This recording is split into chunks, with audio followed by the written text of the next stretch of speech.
Hey guys, it's me David and welcome back to another LEGO Star Wars review. Today we have Obi-Wan Kenobi versus Darth Vader. Set number is 75334. The set's going to come with 408 pieces at $50.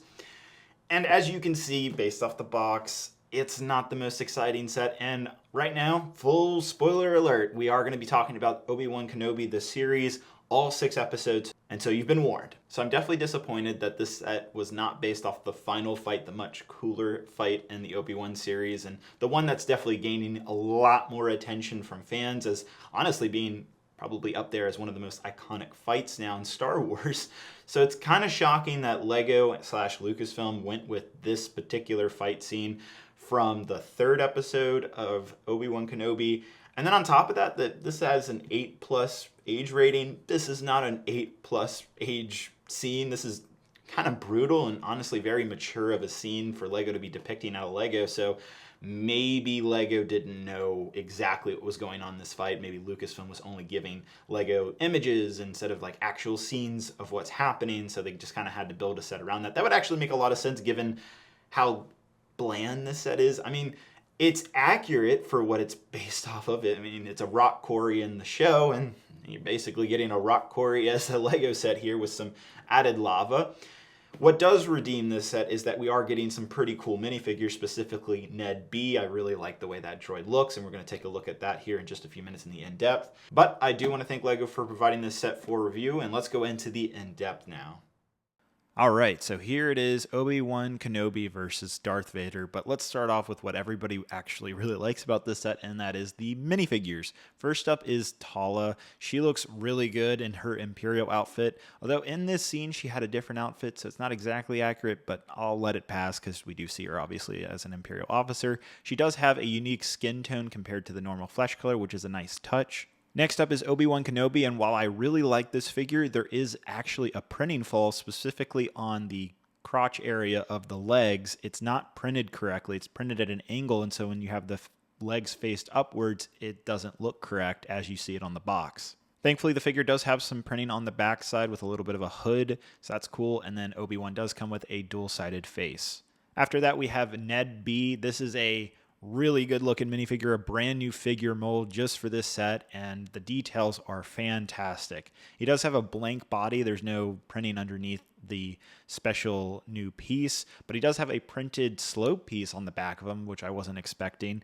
That's pretty cool. There are no stickers in this set also. Lastly, we have Darth Vader, and while you might think this is the same Darth Vader we've gotten in previous sets, and that's mostly true, it's the same body, same printed arms, which look great, by the way. No, we're getting a brand new face print that has a smirky Hayden Christensen face, which I really like, and that was a really nice surprise that I wasn't expecting in this set, so good job, LEGO.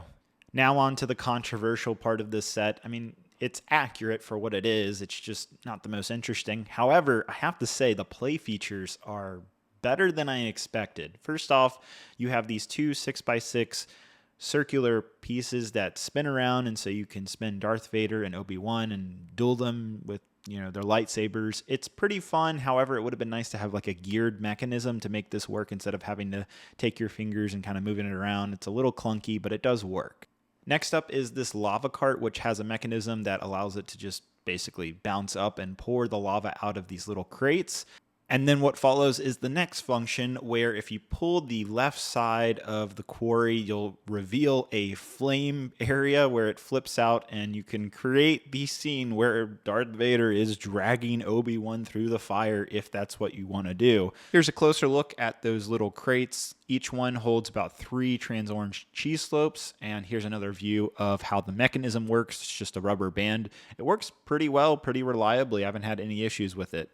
Next is an area to place Tala on top of a rock hill, basically, like we see in the show, and you can basically have her gun down Darth Vader or stormtroopers that are unfortunately not included in this set. Off to the side, there's this generator or some type of machine that looks like it's processing the flammable pieces, and then you also have an area to put Ned B if you want to add him like that. Taking a look underneath the set, again, you'll see a lot of large Lego pieces used. Alternatively, if you don't like the idea of loose Lego pieces, you can also just attach them to the ground as well, and it works just fine with all the functionality. Lastly, I want to compare the Obi-Wan versus Darth Vader set to some other recent LEGO Star Wars sets like the Death Star Trench Run. In fact, they are almost equivalent in scale and size, which is pretty surprising given that the Death Star Trench Run is $60.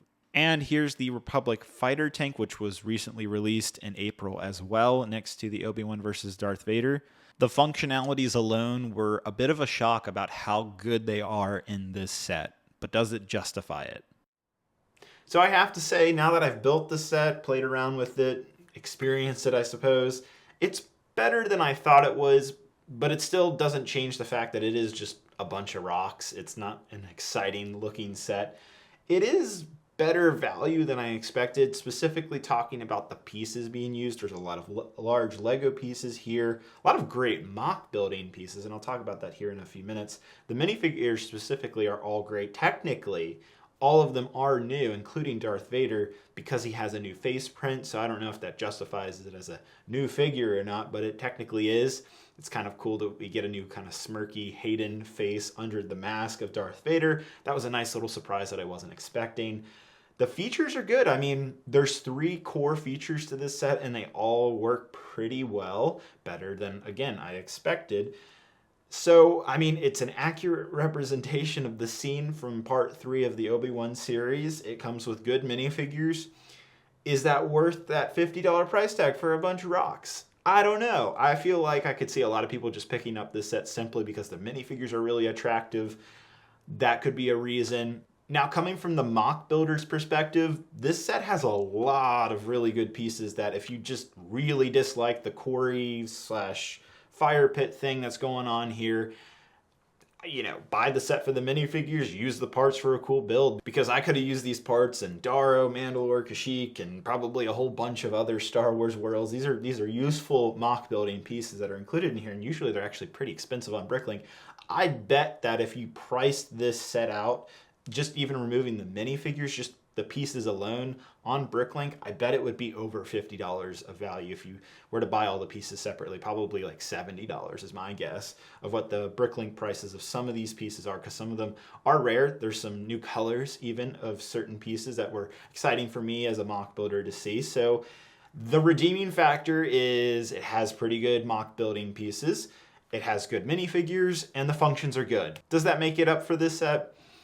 I don't know. I'm going to let you guys decide. I don't think it's that bad of a set. It's certainly not the worst LEGO Star Wars sets. Some people were being very dramatic, saying this is the worst LEGO Star Wars set we've ever gotten. I would not go that far. I really wouldn't. I still think that First Order AT-ST is far worse than this set. This set's accurate, and it's, you know, got cool functions and good minifigures, whereas that set, nobody wanted that set. Of course, I would have really enjoyed if this set was based off part 6 of the Obi-Wan series, not part 3. I do think at some point we're going to get that. I'm going to chalk it up to either Lego or Lucasfilm, or both of them just for some reason decided not to do that scene. They probably are going to do it at some point, just given the fan reaction from that scene. It'd be silly for them not to do that at some point, sooner rather than later. So with that said, I don't think I can recommend the set at $50, but if you find it for $40, I think it's okay. I think it's actually pretty decent given the play features and the minifigures. It's not nearly as bad as what people have been saying on social media. Once you actually, you know, play around with it, once you see the minifigures, I think it definitely helps elevate it just a little bit. And then if you just really don't like the core set part, just buy the set for the minifigures and use the parts or something else like I would. Thank you guys so much for watching. Let me know what you guys think down in the comments below. I will have a link down below to Amazon and Lego.com where you can pre-order this Darth Vader versus Obi-Wan Kenobi set. They're affiliated and help out the channel. Thank you guys so much. Hope you guys have a great, wonderful day, and I'll see you guys later. Bye-bye.